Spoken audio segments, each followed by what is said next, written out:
안녕하세요. 네, 인사 주신 분들 모두 반갑습니다. 자, 텔레그램 방에서 제가 또 이렇게 포지션을 제시를 드렸습니다. 19818 깨지지 않으면 롱 쪽이 좀 유리할 것 같다.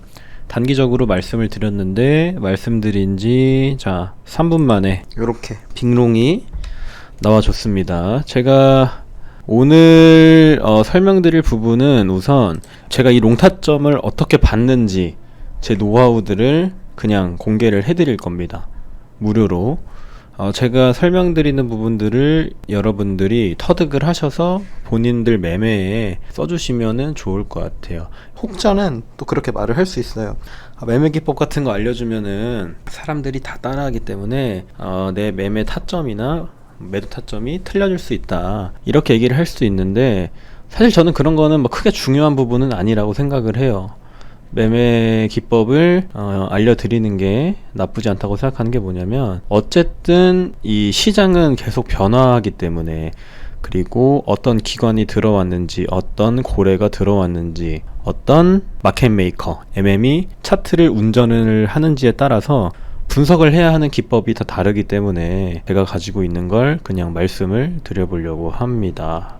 몇 년 동안 이 코인 시장과 주식 시장에 있으면서 제가 배웠던 내용들인데 사실은 굉장히 간단하거든요. 기본적인 부분들만 여러분들한테 우선 설명을 드려보도록 할게요. 자, 제가 1시 5분쯤에 현재 자리 롱 손익비가 나쁘지 않아 보입니다, 이렇게 말씀을 드렸어요. 자, 19818만 깨지지 않는다면 양호하겠네요, 이렇게 얘기를 드렸단 말이죠. 그리고 바로 큰 이렇게 상승이 나와줬는데 거의 50% 정도 상승을 한 것 같아요. 말씀드린 이후에 5분봉을 켰어요. 저는 참고로 그 바이낸스로 본다고 말씀을 드렸습니다. 왜 바이낸스로 보냐면 거래량이 가장 많은 거래소이기 때문에 그렇습니다. 뭐 세부적으로 파동 분석을 하시거나 아니면은 지지 저항선을 굉장히 명확하게 긋는 분들은 바이낸스 거래소가 안 맞을 수도 있어요. 왜냐면 얘네는 거래량이 강한 만큼 이런 휩소 현상, 이 꼬리들이 많이 달리기 때문에 선들이 굉장히 많이 어긋날 때가 많습니다. 근데 저는 거래량을 기반한 분석을 가장 많이 하기 때문에 거래량을 중점적으로 보는 트레이더기도 하고요. 무튼 간에 저는 바이낸스로 본다 정도만 여러분들이 알고 계시면 될 것 같고요. 제가 이 롱을 봤던 이유는 간단해요. 거래량은 뭐라고 말씀드렸습니까? 힘. 이 시장에서 엔진과도 같은, 연료와도 같은 역할을 하는 게 바로 거래량이에요. 가격이 쫙 오르면서 거래량도 같이 늘어난 걸 여러분들이 확인을 하실 수가 있을 거예요. 1분봉으로 봤을 때 7월 6일 새벽부터, 그러니까 오늘 새벽이었죠. 가격이 쭉쭉쭉쭉 오르면서 다시 빠져줬어요. 빠져줬는데 이 거래량의 키를 보세요. 키. 얘가 올렸던 거래량만큼 빠졌단 말이죠. 그쵸? 빠졌어요. 근데 거래량이 크게 터졌는데 하방 경직이 나와줬단 말이죠. 이렇게 역 헤드 앤 숄더 패턴, 반전형 패턴이 나와주면서 지지를 견고하게 확인을 해줬다. 그리고 이 횡보를 하면서 단기 이평선들을 쫙 돌려놨어요. 이동평균선은 모멘텀을 의미합니다. 자, 5일 이동평균선은 5일 동안 이 주식을 구매한 사람들의 종가를 더해서 선으로 나타낸 지표거든요. 즉 1분봉에서 5일선은 5분 동안 이 주식을 구매한 사람들의 평단가라고 보시면 되고요. 121선은 1분봉으로 봤을 때 120분 동안, 그러니까 2시간이죠. 2시간 동안 이 주식을 구매한 사람들의 평단가라고 생각을 하시면 돼요. 자, 기간적으로 봤을 때 얘가 10시부터 지금 시간이 쭉쭉쭉 2시간이 지났어요. 2시간이 지나면서 122평선이 이렇게 내려오고 있을 거 아니에요. 근데 이렇게 안착을 해줬단 말이죠. 즉 이 말은 뭐냐, 이렇게 가격이 빠지면서 기간적으로 횡보를 2시간 동안 하면서 1분 122평선 위로 캔들이 올라왔다는 건 하락 파동을 소화를 해줬고 어느 정도 매물을 흡수해줬다라는 관점을 부여를 시킬 수가 있는 겁니다. 무튼 간에 그렇기 때문에 이 이동평균선이 쫙 돌아가면서 단기들이 골든크로스가 났었어요. 자, 이제 단기들이 장기를 골든크로스 하는 과정은 단기적으로 이 주식을 구매한 사람들의 평단가가 점점점 높아지고 있다는 의미가 되겠죠. 즉 이 말은 뭐냐면 매수세가 강해지고 있다는 의미가 됩니다. 골든 크로스는. 자, 골든 크로스가 나왔고 하방 지지가 이렇게 확인이 됐고 손바뀜이 딱 나왔어요. 아, 이거는 롱을 갈 수밖에 없겠다 라고 판단을 했던 겁니다. 그래서 여러분들한테 롱 포지션 좋아 보입니다 말씀을 드린 지 얼마 안 돼서 골파기 후 이렇게 큰 상승이 나왔던 부분이고요. 이해가 되셨으면 좋겠는데, 이해가 안 되시는 부분이 있으시면은 채팅창에 남겨주시면 제가 최대한 좀 알아듣기 쉽게 설명을 드리도록 하겠습니다. 자, 가격이 아무튼 상승을 했지만 지금 여기 위에 매물대를 보시면 상당히 두터운 걸 여러분들이 확인하실 수가 있죠. 이렇게 가격을 크게 견인을 새벽에 시켰을 때도 이 매물대 두터운 POC 라인, 가장 거래가 많이 일어났던 구간 지지를 하지 못하니까 밑으로 빠졌고, 밑으로 빠졌다가 다시 이 거래량 힘을 모았던 그런 증거가 될 수 있겠죠. 이 바닥에서 힘을 모아주고 한 번 더 상승을 했지만 다시 POC 라인에 밀리고 있는 그런 상태라고 여러분들이 확인을 해주시면 될 것 같습니다. 자, 안녕하세요. 지금 보이는 지표는 어떤 건지 궁금해요 말씀 주셨는데, 지표 어떤 걸 궁금해 하시는지 말씀을 해주시면 잘 알려드리도록 하겠습니다. 자, 무튼 간에 제가 롱을 봤던 이유는 이렇게 간단한 이유들이다 라는 부분이고요. 비트코인 시황을 보도록 하면 예전에 그어놨던 채널이죠. 단순한 움직임이 나오고 있다.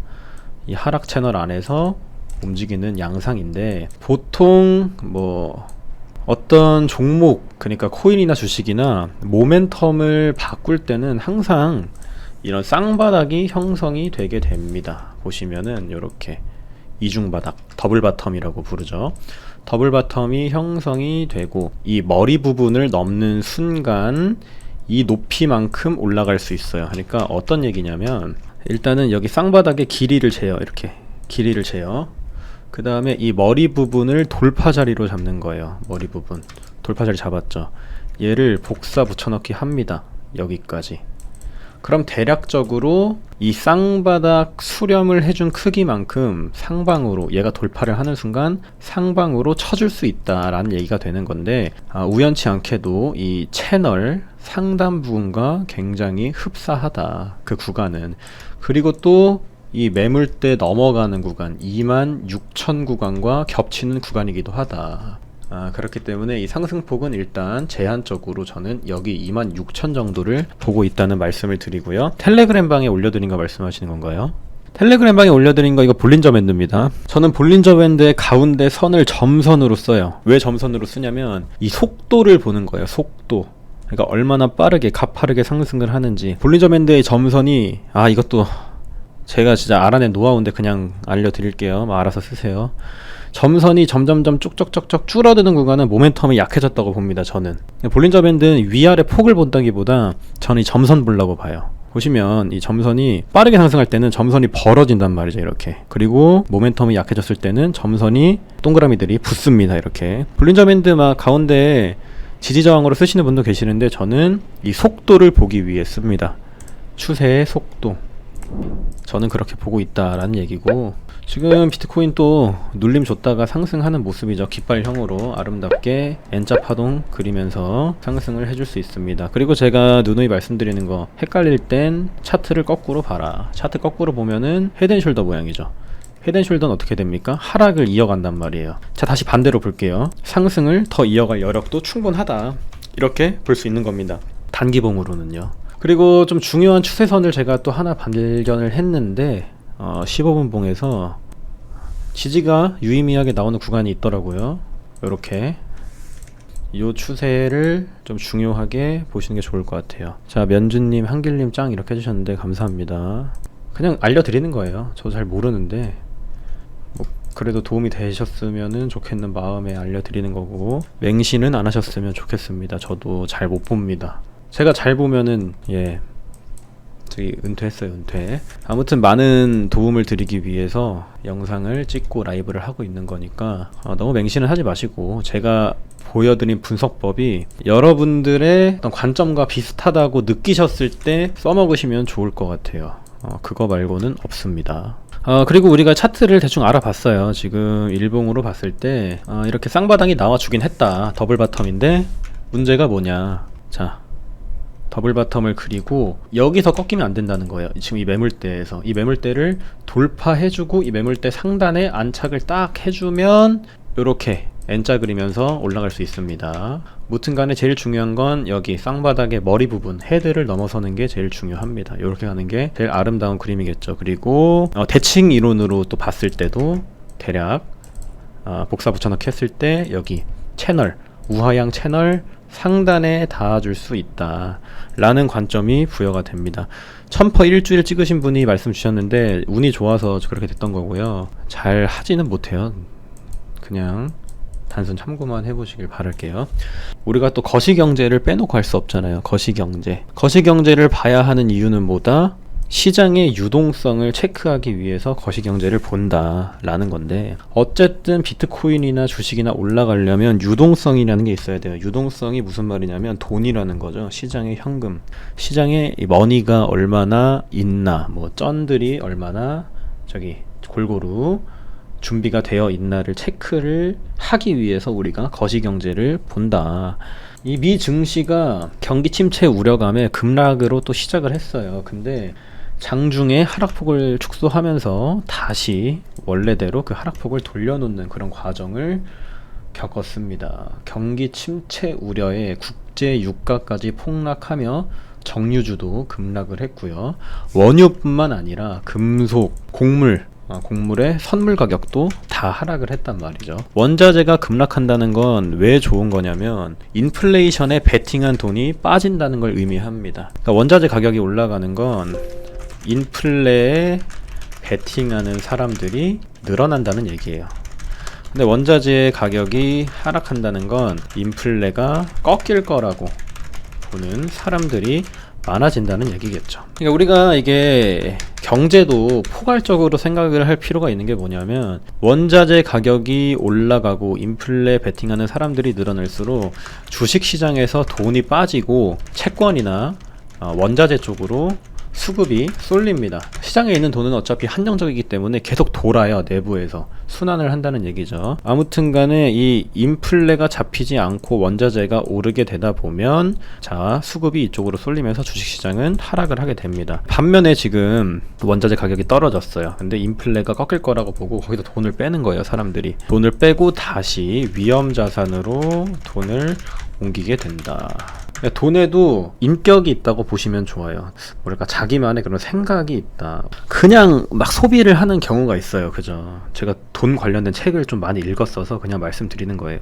돈에도 인격이 있다고 생각을 하고, 돈이 어떤 상황에 어디를 더 원할지, 어느 방향으로 갈지, 이런 걸 거시경제를 보면서 체크를 하시는 게 좋습니다. 그리고 좀 함부로 소비를 안 하시는 거를 뭐 쓸데없는 얘기 드리는데 아무튼 추천드리고요. 항상 이 돈을 인격체로 생각을 하셔라, 이런 얘기입니다. 그래야 돈도 나를 친구로 생각하고 따라온다 라는 얘기예요. 자, 무튼 간에 유가랑 원자재가 급락을 하면서 에너지랑 소비재가 약세를 보였고, 반대로 기술주는 올라가게 됩니다. 이 메커니즘을 이해를 하셔야 돼요. 에너지와 소비재는 이런 원자재가 떨어지니까 약세를 보였고, 반대로 기술주 쪽으로 돈이 몰리게 됐다. 한길님은 돈이랑 베푸시겠네요 말씀하셨는데, 저도 막 돈을 안 쓰는 건 아닌데 제가 필요하다고 느끼는 상황에는 써요.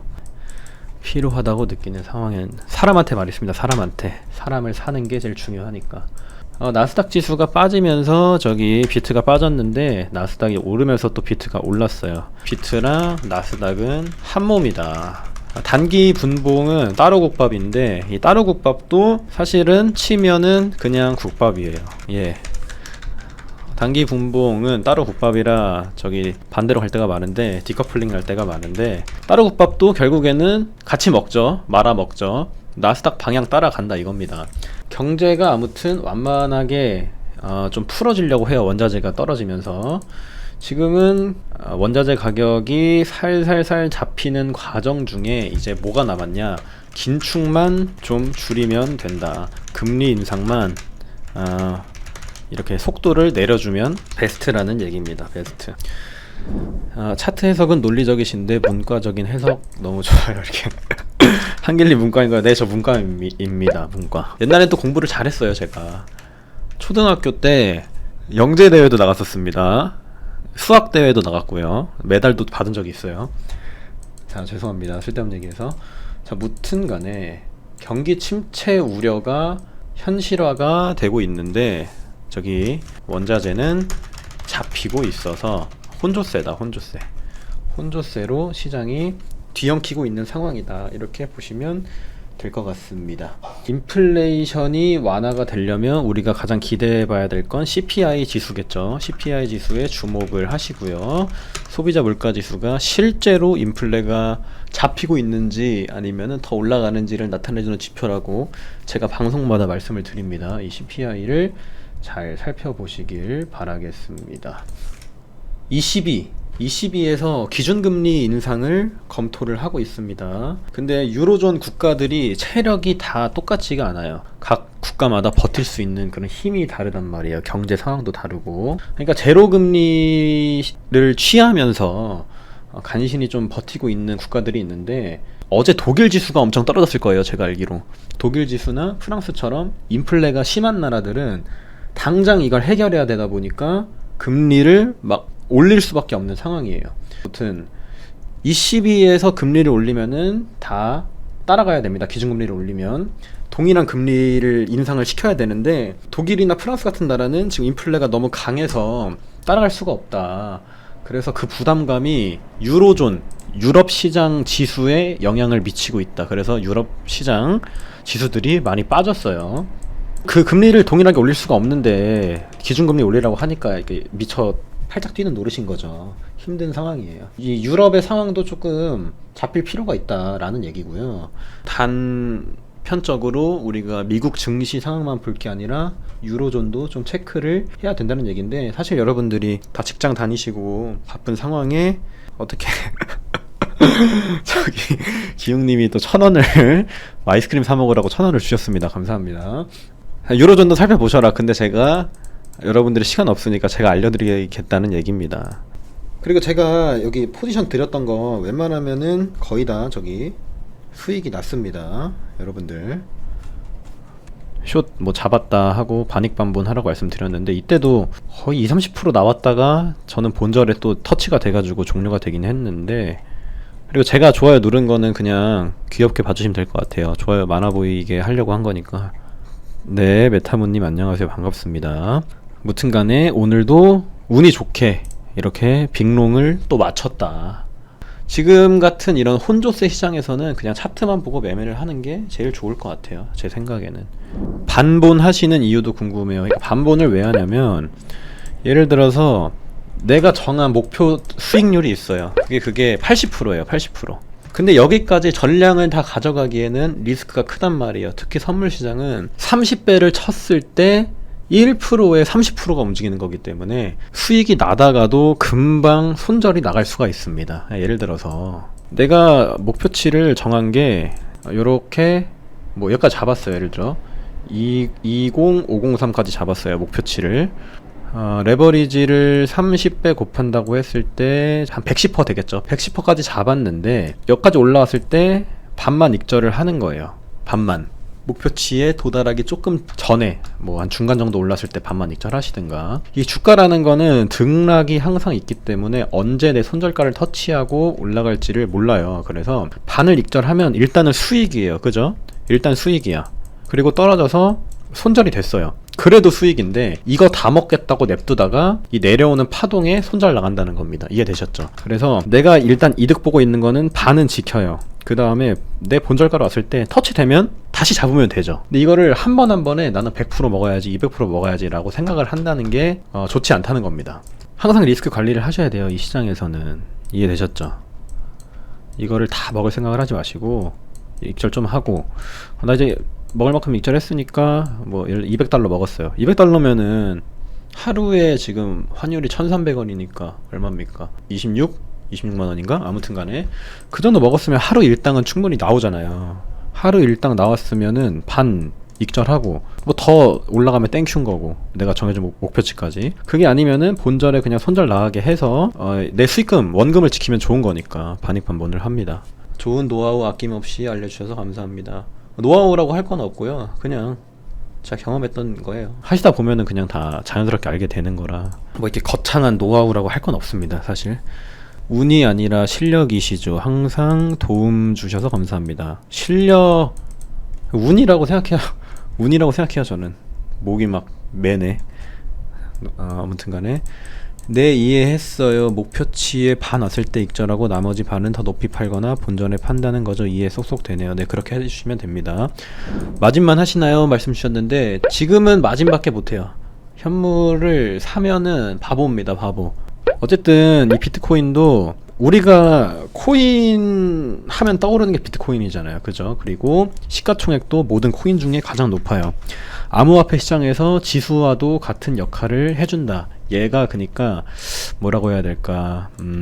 저기 우리가 배 타면은 저 키 잡잖아요. 키. 암호화폐 시장의 키라고 보시면 돼요. 얘가 방향 틀면은 다 따라가는 거거든요. 모든 다른 암호화폐가 시장의 투심을 결정하는 아주 중요한 친구가 비트코인인데 이 친구가 찐반의 그런 상황을 보여주지 않은 상태에서 알트가 많이 떨어졌다고 잡는다는 거는 계속 차트를 볼 수 있는 트레이더가 아닌 이상 불가능한 일이다 라고 생각을 해주면 될 것 같습니다. 이런 상황에도 사실 가격이 크게 올랐었잖아요. 오르고 더 오르길 기다리기보단 여기 지지 딱 잡혔잖아요. 지지 여기까지 기다려도 되는 거거든요.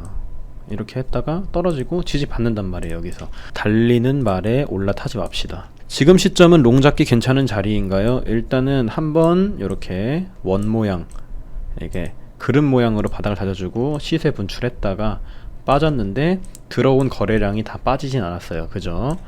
얘네가 아직 들어온 돈을 다 쓰지는 못했다라는 관점이 부여가 되는데 지금 전 언덕배기 부근에서 지지를 받고 있기 때문에 손절가를 짧게 잡아볼 수는 있겠죠. 여기 지지 이탈하면 손절하면 되는 거고 올라가면 땡큐인 거고. 참고할 만한 책 추천해 주세요. 제가 진짜 참고 많이 했던 책이 있는데 이 책입니다. 금융시장의 기술적 분석. 이게 존 머피 이분이 쓰신 책인데 제가 이거 한 3번 읽었어요. 한 400, 500페이지 될 텐데 3번 정독을 했습니다. 시간 날 때마다 봤어요. 시간 날 때마다. 여기에는 모든 기술적 분석 방법이 다 들어가 있어요. 패턴, 뭐 추세선, 지지선, 엘리어트 파동, 뭐 매물대, 캔들 모양. 그러니까 이 책이 뭐냐면 이 투자시장의 교과서, 수학의 정석 같은 책이라고 보시면 됩니다. 금융시장의 기술적 분석, 이거 차트 보실 거면은 꼭 읽어보시길 바랄게요. 얘만 봐도 다른 유튜버들이 말해주는 거 안 봐도 돼요. 다 나와 있어요. 그러니까 차트 분석이라는 게 응용의 응용이거든요. 내가 원래 알고 있던 방법과 어떤 다른 방법을 계속 합치면서 나만의 방식을 찾아내는 거기 때문에 일단 이 기본적인 책을 읽어보시길 추천드립니다. 손절 라인 정하는 법 좀 알려주세요 말씀하셨는데 손절 라인 정하는 거 간단하죠. 어떻게 정하냐면 일단은 손익비가 좋은 자리에서 들어가야 됩니다. 자, 제가 여기서 롱 본 이유도 바닥을 다져주면서 스위칭이 나왔잖아요. 그쵸? 그러면은 꼬리가 가장 길었던 구간 여기를 잡는 거예요. 손절 라인으로. 뭐 살짝 밑에가 될 수도 있겠죠. 휩소를 방지하고자 한다면 여기서 잡고 목표가를 또 정하는 거죠. 이 매물대를 체크를 한 다음에 매물대가 여기 두텁네, 여기까지만 내가 먹어야겠다라고 생각을 한 다음에 목표가를 정해 놓고 손절 라인은 이 아래로 정해 놓으면 되는 겁니다. 그러니까 여러분들이 손절 라인을 왜 못 정하시냐면 이런 데서 들어가서 못 정하시는 거예요. 이해가 되셔야 될 텐데 올라가는 거에 타면은 손절 라인을 못 잡죠. 당연히 내려가는 거에 타도 손절 라인을 못 잡습니다. 손절 라인을 잡으실 거면 자리가 잡힌 데서 들어가셔야 손절 라인이 명확해지는 겁니다. 이 부분은 이해를 잘 해주시길 바랄게요.